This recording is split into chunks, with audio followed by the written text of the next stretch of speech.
Now, I've done a couple of app reviews before, and as much as I don't like the fact that the user experience is as important, if not more important, than the content of the app itself, for most people it just is. Duolingo, for example, is not necessarily better than Link, it's just easier and smoother right off the bat, and therefore more popular. And I've made no secret of the fact that I like apps that have a nice look and feel to them. For example, Drops. Okay, maybe I don't really need to know the word for rolling pin, but if it looks like that, then I'll happily learn it. And by the way, get yourself 50% off Drops by using the link in the description. It helps the channel, it helps you, it's good.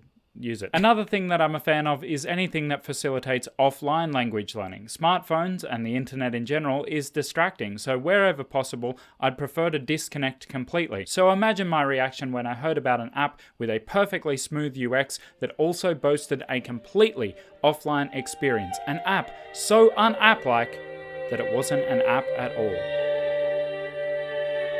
Quit singing! I'm trying to work here.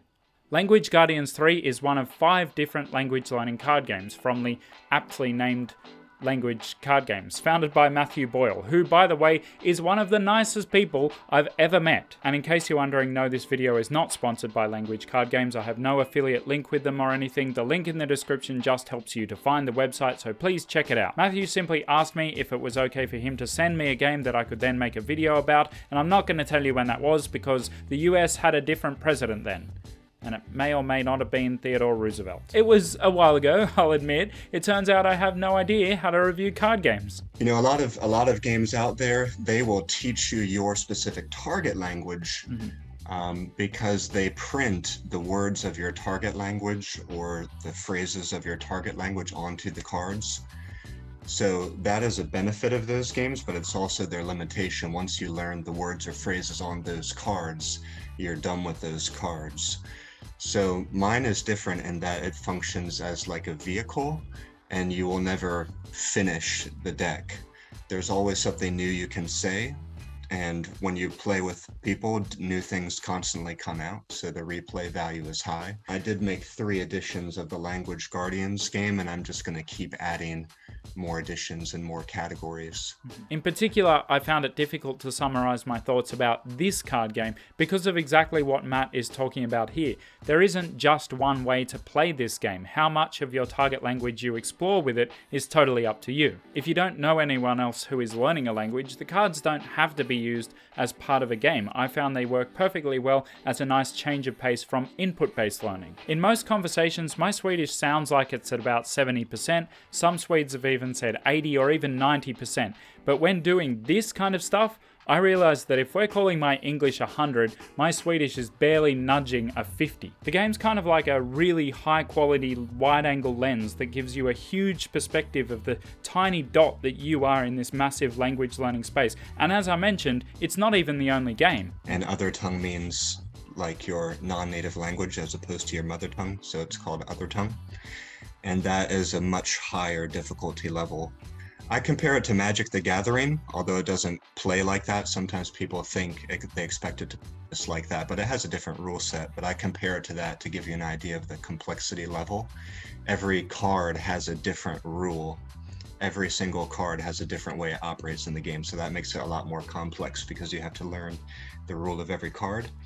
And the language and even linguistics requirements are harder. There are sometimes prompts that ask you to say something that will fit a particular linguistics category, like maybe give an example of language shift, like you were saying with Chernobyl earlier, something like that might come up. So that game also has 3 series. There's a game I call Lightner cards, which is something you can put inside of your Lightner box if you study with a SRS, a physical SRS system, like a Lightner box. You can put that into the box, you can shuffle it into the cards, and it's sort of, it gives you extra challenges to do when you're reviewing that. And then there's fighting flashcards, which that is a deck of cards you can use in conjunction with physical flashcards that you have. So if I bring my flashcards, you bring your flashcards, and we have a deck of fighting flashcards, we can sort of battle our flashcard knowledge against each other. That can be really cool because then you definitely know if you're right or wrong. You definitely know who's right or wrong because you brought your own flashcards, so you have that resource there with you. As you can see, there's a lot of potential with these cards. You could even get really creative and make up your own rules and your own ways of playing, maybe even blend the decks and come up with whole new games. Who knows? The main purpose of this video is to put the word out there about these guys. Matt and I chatted for almost 2 hours. He's extremely passionate about language learning. He's lived in China for almost 10 years, so he knows probably much better than I do what it's like to really learn a language and how important it is. He's a very genuine guy, and it's not that I think the games are perfect. We actually talked a little bit about the inherent difficulties in making games like this and what I think could be done to make the games better.